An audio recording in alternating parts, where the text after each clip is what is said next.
በድቁና 12 ዓመት ቄስ ሆኖ በመቀደስ ደግሞ ማገልገል 9 ዓመት አገልግለዋል። አጠቃላይ ወደ 21 ዓመት አገልግለዋል ማለት ነው።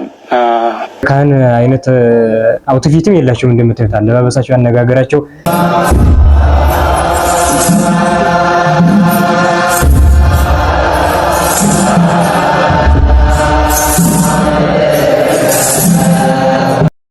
ሰላም ሰላም ውድ የታኦጎሎስ ዘኦርቶዶክስ ቲቪ ተከታታዮች እንደምን አላችሁ? አሜን፣ እግዚአብሔር ይመስገን። እንግዲህ ዛሬም ተመልሰን በአዲስ ቪዲዮ ተመልሰን መጥተናል። እንግዲህ ለተወሰነ ጊዜ ሳንሰራ ቆይተን ነበረ። እንግዲህ በተለያዩ ምክንያቶች ነው። ካሁን በኋላ እንግዲህ በሳምንት ቶሎ ለእናንተ ፕሮግራሞችን ለማቅረብ እንግዲህ እንጥራለን። ዛሬ ለየት ባለ ቪዲዮ ነው ተመልሰን የመጣ ነው። እንግዲህ ዛሬ አንድ ወንድሜን ጋብዤላችኋለሁ። ቆይታችን ያማረና የተሳካ እንደሚሆን ተስፋ አድርጋለሁ። እስኪ ከወንድሜ ጋር ተመልሰን እንመጣለን። እስከዚያው መልካም ቆይታ። እንግዲህ ተመልካቾች ተመልሰን መጥተናል። እስኪ እንግዲህ ራስን አስተዋውቅ። እንኳን ደህና መጣ። እንኳን ደህና ቆየኝ ወንድሜ። እስቲ እሺ ተመልካቾቻችን፣ ዮሐንስ ልብሰ ወርቅ እባላለሁ። እንግዲህ ዛሬ ደግሞ ከወንድሜ ከዘማርያም ጋር በታኦጎሎስ ዘኦርቶዶክስ ቲቪ ከቤተሰቦቹ ከእናንተም ጋር የተወሰኑ ትምህርቶችን ለመማር እንግዲህ ዛሬ ተገኝቻለሁ። አመሰግናለሁ። እሺ አመሰግናለሁ። በዚህም አንድ ማስተላለፍ የምፈልገው መልእክት አለ። ከዚህ ከታኦጎሎስ ዘኦርቶዶክስ በተጨማሪም ትልቅ ከዚህ የበለጠ ሰብስክራይብ ተከታዮች ቤተሰብ ያሉት ዩቲዩብ አለ። እሱም ታኦጎሎስ ዮሐንስ የሚል ነው ዩቲዩቡ። እዛ ውስጥ እየገባችሁ የተለያዩ ትምህርቶችን እንድትወስዱ ሐሳብ አስተያየቶቻችሁን እንድትሰጡ የተለያዩ መንፈሳዊ ጥያቄዎችንም የተሰማችሁን ሐሳብ አስተያየቶቻችሁን እንድትገልጹለት በአክብሮት ጋብዛለሁ። እስኪ እንግዲህ የተወሰኑ ቪዲዮችን አብረን እናያለን ዛሬ። እስኪ ወደ ቪዲዮ። በድቁና 12 ዓመት ቄስ ሆኖ በመቀደስ ደግሞ ማገልገል 9 ዓመት አገልግለዋል። አጠቃላይ ወደ 21 ዓመት አገልግለዋል ማለት ነው። ለ21 ዓመት ያገለገሉ ሰው ናቸው። በ12 ዓመት በድቁና 9 ዓመት በቅስና አገልግለዋል ተብለው ከክርስትና ወደ እስልምና ሄደዋል ተብለው የቀረቡ ሰው ናቸው። እንግዲህ ከክርስትና ያስወጣቸውን ትልቅ ምክንያት እንጠብቃለን። ቲዮሎጂካል የሆነ በጣም ወሳኝ የሆነ ነገር እጠብቃለሁ። እንግዲህ ከዚህ ንግግራቸው ማለት ነው ከሚመጣው ንግግራቸው እስኪ እንስማ። እንደዚህ ያለ አማኝነትን ጥርጣሬ ውስጥ የሚያስገባ ምን ነገር ኖረ? ሃይማኖቱን ጥርጣሬ ውስጥ የሚከት ምን ነገር መጣ? ማይማካ ብለው ተረት እንደ ተረት አድርገው ውስጡን ለቄስ ይሏታል። ውስጡን ለቄስ ማለት ምንድነው? ውስጧን ቄሶች እንጂ ሌላው ቁብ የለውም፣ ለማወቅ መብት የለውም።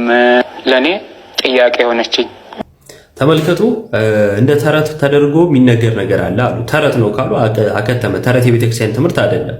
ስለዚህ ተረትን ይዞ ሃይማኖት መልቀቅ ማለት ምን ማለት እንደሆነ እንደው ሃይማኖታዊ ነገር እንደው ደህና ነገር እንጠብቃለን ስንል ተረት ነው ከክርስትና ያወጡትና ለዚህ ነው ክርስትናን ቢያውቁት ኖሮ ሰዎች ከክርስትና ያወጡም ብለን የምንለው ያላዋቂነት ምልክቱ ነውና ምንድነው ውስጡ ለቄስ የሚለው ተረት እኔ ጥያቄ ያረብኝ አሉ። ሲተረጉሙት ምን ማለት ነው አሉ? ቄስ ብቻ የሚያውቀው ማለት ነው አሉ። ታዲያ እሳቸው ቄስ አይደሉ? እኔ ለምን አላወቁትም? ቄስ ነኝ ብለዋል ሰውየው። 9 ዓመት በቅስና አገልግያለሁ ብለዋል። ታዲያ ይሄ እኮ እሳቸው የሚያውቁት ነው። እሳቸው አውቀውት እኛ ማናውቀውን ነገር ቢነግሩ ነበር ጥሩ።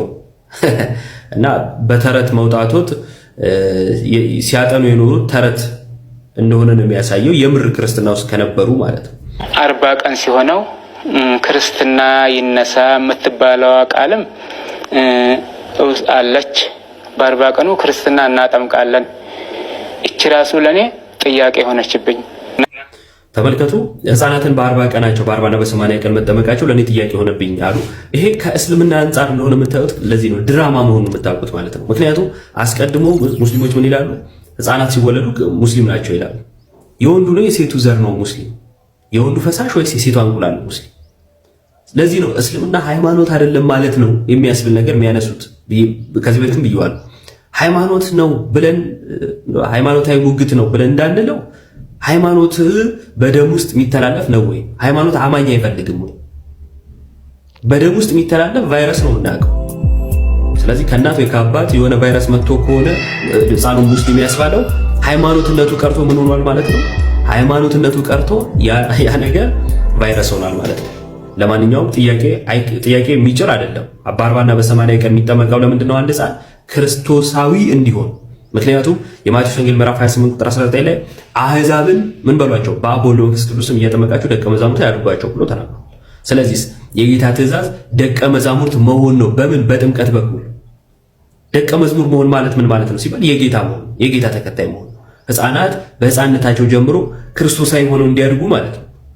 በጥምቀት የሚገኘውን ጸጋ እንዲያገኙ ማለት ነው። ሌላ ነገር አይደለም። እንቀጥል። አንድ ሰው ኃጢአት ከሰራ ነፍስ አባት አለው፣ ንስሐ አባት አለው። ያው እኔ እንደዚህ ያለ ሰው ነኝ፣ ኃጢአተኛ ነኝ፣ ነፍሴ ተጫውቶብኝ እንደዚህ ኃጢአት ስሰራው እያለው ይፍቱን ሲሉኝ ያው በቃ ሆዴን በላች። እኔ ኃጢአቴ ይቀርፍልኛል ወይ ብዬ አሰብኩ። በጣም አሳሰበችኝ። እንደገና አሁንም አንድ ሰው ከሞተ እዛ እንዳይጠየቅ ኃጢአቱን እዚህ ምድር ላይ የሰራውን ኃጢአት እዚህ እናስቀርለታለን ብለን ፍታት እናደርጋለን። ከዛ እቺ ራሱ ለኔ ጥያቄ ሆነችኝ። ለምን ጥያቄ ሆነበት? ይሄ ነገር እንዴት ነው የሰውን ኃጢአት የሚምረው? አንድ አምላክ ነው እንጂ የሚምረው የሰው ልጅ መማር አይችልም።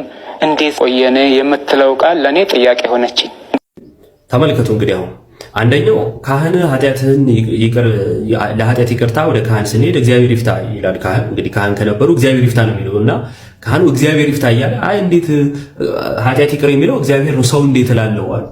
የሚሉትን አያውቁትም ነበሩ። የኔ አባት ይሉ የነበረውን አያውቁም ነበሩ የምር ካህን ከሆኑ እና የማስመሰል ሽበት ካበቀሉ በኋላ ውሸት እኔ እንዴት በነገራችን ላይ ውሸት ይፈቀዳል ለእምነት ተብሎ በእነሱ ማለት ነው። ለእምነት ተብሎ መዋሸት ይቻላል። ለእምነት ብለህ መዋሸት ትችላለህ የሚል እንትን አላቸውና ውሸት ስለሚፈቀድ ሊሆን ይችላል። ለማንኛውም ፍታት የሚፈታው በክርስትና ውስጥ ክርስትና ህብረት ነው። ኦርቶዶክሳዊነት ህብረት ነው የክርስቶስ አካል ውስጥ። ስለዚህ አንዱ ብልት ሲሞት የነፍስና የሥጋ መለየት ሞት ሲገጥመው ለሌላው ብልት ምን ያደርጋል? ጸሎትን ያቀርባል። ፍታት ማለት ይሄ ነው። ይቅር ባዩ ግን ምን ጊዜ ማለት ነው? እግዚአብሔር ጌታ ሆይ ይቅር በላት ይችን ነፍስ ነው ጸሎቱ። ይቅር ባዩ ወደሆነ ወደ አምላክ የሚቀርብ ነው። ታዲያ ቀጥሎ ምን አነሱ? እኔ ጥያቄ የሚሆንብኝ ለምን ጥያቄ ጫረቦት ሲባሉ ሰው እንዴት ኃጢአት ይቅር ይላል? አንዱ አምላክ አይደል ወይ አሉ። የሄዱት ግን ወዴት ነው የሚለውን ላሳያችሁ። የሄዱት ወደዚህ ነው። በእስልምና የሚታወቁ መጽሐፍቶች አሉ እንደምታውቁት ተፍሲሮች እና ሐዲሳት ማለት ነው። ከዛ ውስጥ ጃሚ አልተርሚዚ 877 ላይ የምናገኘው አንድ ሐሳብ አለ። ምንድነው እሱ? አንድ በጀነት የነበረ በጣም ከወተት በላይ ነጭ የነበረ ድንጋይ ነበረ። ያ ድንጋይ በሰዎች ኃጢአት ምን ሆኗል ይላል? ጥቁር ሆኗል ይላል። ጥቁር ሆኗል። ሱናን አልኒሳይ 2919 ላይ ደግሞ ምን እናገኛለን? የዚህን ድንጋይ ሁለቱን ማዕዘኖች ሲነቁ የዚህን ድንጋይ ማለት ነው ሁለቱን ማዕዘኖች ሲነቁ ኃጢአታቸው ይሰረይላቸዋል። የኃጢአት ስርየትን ማግኘት ወይም የኃጢአት ይቅርታን ማግኘት ያገኛሉ። ምን ሲያደርጉ? ያን ሲዞሩት የሄዱት ድንጋይ ኃጢአት ይቅር ያስብላል ወደሚል እምነት ነው። ታዲያ ምን አገናኝ? እርሶ ቄስ ከነበሩ እግዚአብሔር ይፍታህ እያሉ ያገለግሉ የነበረውን አምላክ ትተው ድንጋይ ኃጢአት ይቅር እንደሚል የሚያስተምራካችን ቪዲዮ ረጅም ነው። አጠር አድርገን ነው እኛ ለማየት የሞከርነው ይመስለኛል። ዘሞ እንዳየሁት ከሆነ ሲጀመር እንደምትመለከቷቸው ቪዲዮ ላይ እንዳያችሁት ካህንም አይመስሉም። ሲጀመር የካህን አይነት አውትፊትም የላቸውም። እንደምታዩት አለባበሳቸው፣ አነጋገራቸው ያው እንግዲህ መቼም ክርስቲያን መሆን ፈተና ስለሆነ ኦርቶዶክስ በጣም መከረኛ ሃይማኖት ስለሆነች በሷ ላይ የሚነሳው ያልሆኑ ሆንኩ እያለ የሚደሰኩረውና ስሟን ለማጥፋት የሚነሳው ሰው በጣም ብዙ ስለሆነ በዚህ ላይ አስቸጋሪ ስለሆነ እንግዲህ ስሟን ለማጥፋት ለማበላሸት የሌላ ሃይማኖት ተከታይ ነበርኩ እያሉ እያስመሰሉ ሃይማኖታችንን ለማጠልሸትና ሰውን በማሳሳት ወደ ያልሆነ መንገድ ለመክተት የሚነሱ ሰዎች ናቸውና ከንግግሩ ከእሳቸው እንግዲህ ትልቅ ሰው ናቸው። ከንግግራቸው እንደተረዳ ነው ጭራሽ ካህንም እንዳልነበሩ ነው እንጂ አሁን ኢዮብ እንደተናገረው ልጁ ኢዮብ ዘሚካኤል እንደሰማችሁት ካህን ከነበሩ ይሄን ሁላ ሳያውቁ እንዴት ምን እያሉ ነበረ? በካህንነት ዘመናቸው ምን እያደረጉ ምን እያሉ የሚናገሩትን እንዴት ሳያውቁ ኖሩ? አሁን አዲስ አድርጎ መጠየቅ ምን ማለት ነው? በመሰረቱ መጠየቁ እንትን ላይሆን ይችላል፣ ግን ዝም ብሎ ተረት ይዞ ወይም በመሰለኝ እንዲህ ስል ነበር ብሎ ጥያቄ ጠይቆ መልሱ ሳይገኝለት ወጥቶ ከመሄድ ምን ትሉታላችሁ? ይሄ እና ትንሽ አስቸጋሪ ነው። ከሃይማኖቱ እንዳልነበሩበት የሚያሳይ ነው። ማንም የሚሸወድ አይደለም። ክርስቲያኑ ነው የሚሸወድ አለ ብዬ አላስብም። እንግዲህ ሐሳብ ምን ትጨምራለህ ዘሙ? ያው እንግዲህ በግማሹንም አንተ ተናግረዋል፣ የተቀሩትንም እሱ ተናግሮታል ኢዮብ ዘሚካኤል። እኔ የምለው ነገር ምንድነው ሜቢ ካህንም ሊሆንም ይችላሉ ላይሆንም ይችላሉ። እሱ የነሱ ሁኔታ ነው አይታወቅም። በእርግጥ ለሃይማኖታቸው ብለው እየዋሹ መዋሸት ይቻላል ብሏል። ነገርየውም ያው ቄስ ነበርኩኝ ብሎ የሐሰት ታሪክ ሊሆን ይችላል እዛ ጋር መጣው። ግን ቄስ ቢሆንም በተፈጥሮ እንደሚታወቀው በኦርቶዶክስ ሃይማኖት በጣም ብዙ ፈተናዎች ይገጥማሉ።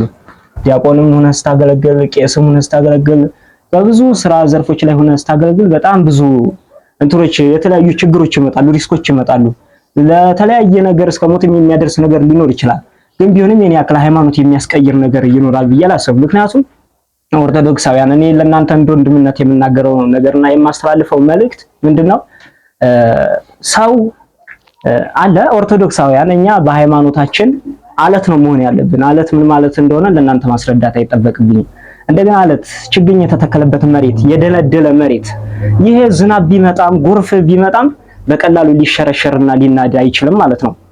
የአሸዋ ክምርና የአሸዋ ድልድል የሆነ ነገር ግን ዝናብ በጣለ ቁጥር ጎርፍ በመጣም ቁጥር ይዞት ይሄዳል፣ ጥርግ ይላል ማለት ነው። ችግር ሲመጣም እንደዚህ ዕውቀት ስለ ሃይማኖታቸው ጥቂት ዕውቀት የሌላቸው ሰዎች ተጠርገው ይሄዳሉ። ዕውቀት ያላቸው ሰዎች ግን ስሩ ጥብቅ አድርጎ ስለሚይዛቸው የዛፉ ስር ጥብቅ አድርጎ ስለሚይዝ አፈሩ ሊሄድ አይችልም።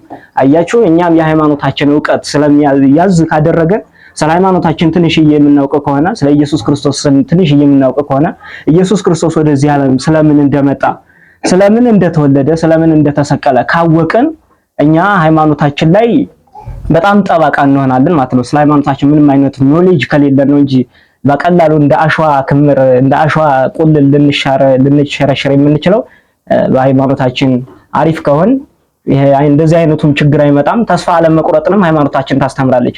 ምንም ያክል ችግር ቢገጥም ተስፋ ቆርጦ ወደ ሌላ ሃይማኖት ከመሄድ የተለያዩ ድርጊቶችን ከማድረግ በፈተና መጽናት። ኦርቶዶክስ ሃይማኖት ደግሞ ፈተና አላት። ፈተናውም ለበጎ ነው፣ ለተሻለ ነገር ነው። በዛም እንድንጸና ነው። ኦርቶዶክስ ካልተፈተነች ምንም እናቷ ኦርቶዶክስነቷ አይጠፋም ማለት ነው። እና ከአንዳንድ ስንዴዎች መሃል አንዳንድ ክርዳድ አይጠፉም። እንግዲህ ለዛ ነው ሃይማኖታችንን ለማስነቀፍ ሃይማኖታችንን ለማሳሳት ነው እንደዚህ እየጣሩ ያሉትና እንግዲህ ያው እኔ ምንም የጨመርኩት ሐሳብ የለም፣ እንደ ወንድማዊ ምክር ነው። እንግዲህ ስለነበረን ቆይታ እጅግ አድርጌ አመሰግናለሁ። ክቡራን ተመልካቾቻችን አብራችሁን ስለነበራችሁ እጅግ አድርገን እናመሰግናለን። አንተም ስለጋበዝከኝ እጅግ አድርጌ አመሰግናለሁ። እንግዲህ በቀጣይ ምን እንሰራለን ብዬ አስባለሁ። እንግዲህ ቤተሰቡ ያልሆናችሁ የታወቁ ኦርቶዶክስ ቤተሰብ እንድትሆኑ ሰብስክራይብ አድርጉ። ቤተሰብ እንሁን፣ እንማማር። የቲክቶክ ቪዲዮ ስክሮል ያደረገ ጊዜያችን ከምንፈጀው እንዲህ ትምህርቶ የአባቶቻችን ትምህርት ብንሰማ ሰዓታችን ትንሽም ብትሆን እርስ በርስ እየተጠያየቅን እኛም እንደናንተ ወጣቶች ነን ያስተምራሉ ቁም ነገር ያስጨብጣሉ ብለን ያሰብናቸውን ነው መተን ለእናንተ የምናጋራችሁና የራሳችንን ሐሳብ የምንሰጣችሁ። ስንናገር መቼም ሰውንና ዳህጸ ልሳን የመላስ ማዳለጥ ቢያጋጥም በቀናነት ሐሳብ አስተያየቶቻችሁንም እንድታሰፍሩልን በአክብሮት እንጠይቃችኋለን። ሁሉን ነገር በቀናነት ብታዩት ከከፋት ባታዩት ብዬ አስባለሁ። ይህን ቪዲዮ ማየት አለባችሁ ብላችሁ ለምታስቡት ደግሞ ሼር ያደረጋችሁ እናንተም የወንድምነታችሁን ለኛም ድጋፍ ለእናንተም ደግሞ ያው መልካም ስራ ነውና አይከፈልበትም። ያንን እንድታደርጉ ነው። ስለደመጣችሁኝ አመሰግናለሁ። ዘሞ ስለጋበዝከኝ አመሰግናለሁ። የምትለው ካለ እንግዲህ። እሺ እኔም አክብራኝ ስለመጣ አመሰግናለሁ። እንግዲህ የዛሬ ቪዲዮ ይህንን ይመስላል። ከዚህ በፊትም የተለያዩ ቪዲዮዎችን ለቅቄላችኋለሁ። የገባችሁ ብታዩትና ለጓደኞቻችሁ ሼር ብታደርጉ የተሻለ ነው ብዬ አስባለሁ። በዚህም አጋጣሚ መናገር የምፈልገው ደግሞ የተለያዩ ሰዎች አላችሁ የተለያየ ኮሜንት የምትጽፉ ያው ስለምታበረታቱኝና ጥሩ አስተያየቶቻችሁን ስለምትሰጡኝ አመሰግናለሁ። በዛው ልክ ደግሞ አጸያፊና በጣም ነውር የሆነ ንግግር የምትናገሩ ሰዎች አላችሁ። ቢቻል ጥፋት ከሆነ ጥፋቴን ብትነግሩኝ፣ የማስተካክለው ነገር ካለ ብታስተካክሉኝ፣ አለበለዚያ ብታበረታቱኝ ባይ ነኝ። እናም ደግሞ ያው ይህንን ቪዲዮ ተደራሽነቱን ያው ለእናንተ በኩል ትቻለሁ። በዚያው የወንድሜንም ደግሞ ታኦጎሎስ ዮሐንስ የዩቲዩብ ቻናል አለ፣ እሱንም ሰብስክራይብ ብታደርጉ ባይ ነኝ። እንግዲህ የዛሬ ቪዲዮአችን ይህን ይመስላል። ይህንን ቪዲዮ ያቀረብኩላችሁ ዘማርያም ልብሰ ወርቅ እባላለሁ። እንግዲህ በሌላ ቪዲዮ በቀጣይ ሳምንት እስከምንገናኝ ቸር ሰንብቱ። አመሰግናለሁ። መልካም ጊዜ። እናመሰግናለን።